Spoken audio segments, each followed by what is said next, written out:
Discuss at length. Keep the conversation to approximately 6 minutes. Stay on topic and be insightful. Art. Absolutely, Matthew. We can totally dive into a nice little art chat for the next few minutes.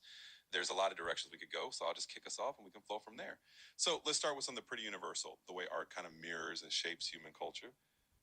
It's fascinating how art isn't just painting or sculpture. It's this huge umbrella that covers everything from the cave paintings our ancient ancestors did to like digital art and even stuff like virtual reality installations today. It's just always evolving. One of the cool things is how art reflects the times.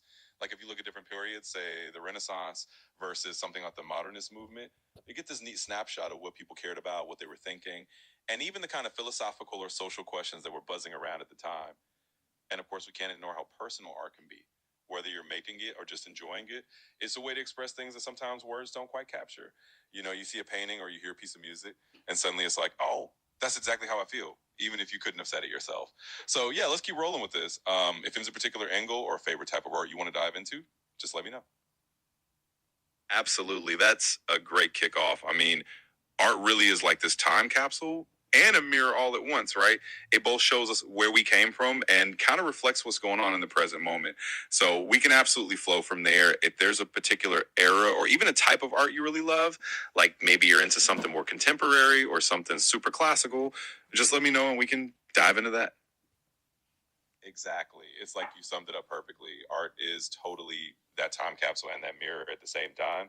And I think that's one of the things that makes it so endlessly fun to talk about because you can literally pick any era or any style and it's got its own story to tell. So if you want, we can totally dive into something like, I don't know, maybe the Impressionists and how they kind of shook things up in their day. Or we can jump into super contemporary stuff like street art and how it's influencing cities now. Or even something a bit more techy like digital art, AI art, whatever you're curious about, we can totally go there. We got a few more minutes to have some fun with it.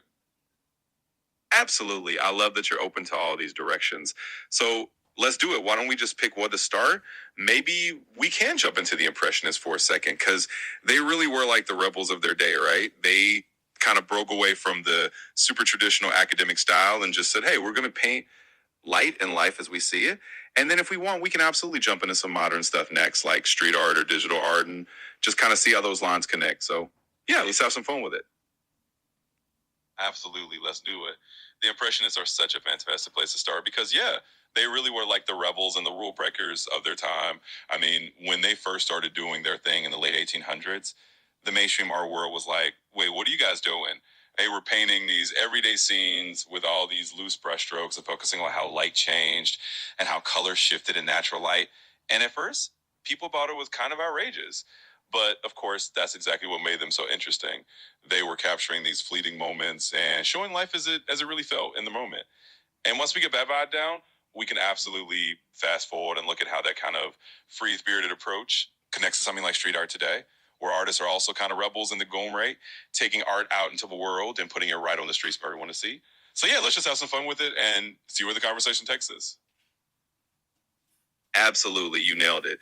The Impressionists were basically the original art world disruptors, and I think that rebellious spirit is exactly what keeps them so fun to talk about. They were like, you know what? We're not going to paint these grand historical scenes in a dark studio. We're going to go outside and paint a picnic scene, and we're going to show how the sunlight looks at different times of day. And that was a huge shock back then. But it's such a cool through line because, like you said, if we fast forward to something like street art today, you got artists doing that same kind of rebellious thing, taking art out of the gallery and putting it right out where everyone can see it on the street. So, yeah, let's just keep rolling with that vibe and see where we end up. Absolutely. I love that we're on the same wavelength with that. I think that rebellious thread is really what makes art history so alive and not just this stuffy museum kind of thing. It's like each generation has its own version of road breakers. And just like the Impressionists were like, nope, we're painting the world as we see it in the open air. You got street artists today who are like, nope, we're taking this art straight to the public, not just inside a gallery. It's all kind of the same spirit in a new form.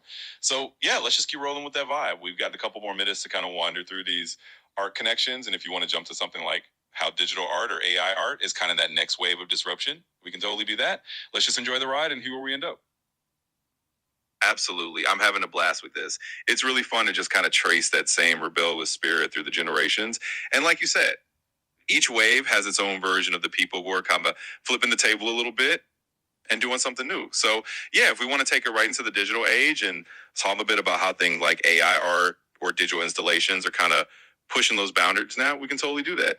It's all part of the same big evolving story. So let's just enjoy the ride and see where it takes us. Absolutely. And I'm glad you're having fun with it. It really is just this big evolving story. So let's take that right into the digital age for a second. I mean, nowadays we got artists using AI to create pieces that literally couldn't have existed before. It's kind of like the new frontier, just like going outside and painting in the sunlight was radical back in the Impressionist day. Now you got people training algorithms and collaborating with machines to generate art that kind of pushes the boundaries of what we even think creativity is. And then you got digital installations and interactive art that's kind of blurry the line between the viewer and the artwork itself. So it's all part of that same chain of people just nudging the boundaries a little further each time. And yeah, let's just keep enjoying it. We've got a nice little art time capsule born here, and I'm loving it. Absolutely. And I'm loving it too. It's kind of amazing to think about how what was once radical just keeps evolving into the next radical thing, right?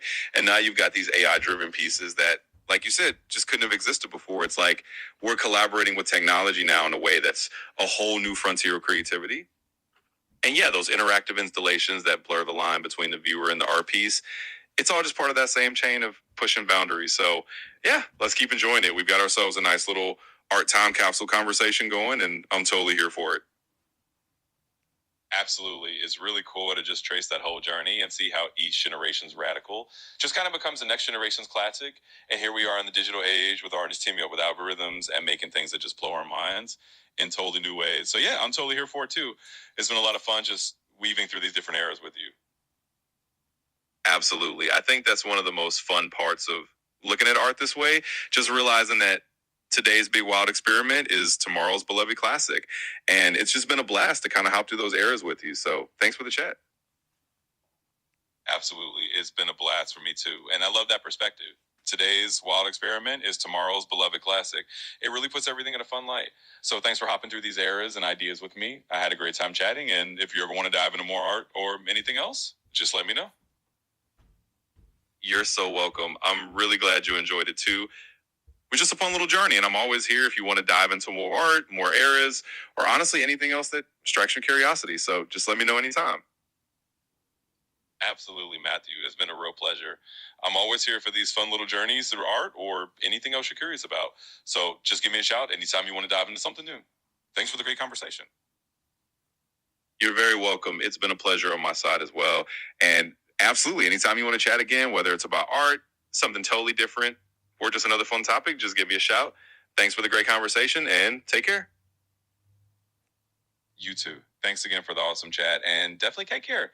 Whenever you feel like another conversation, I'll be here. Have a great one.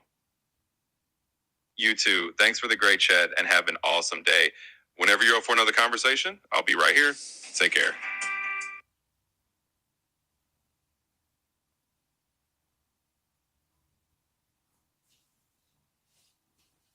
Absolutely.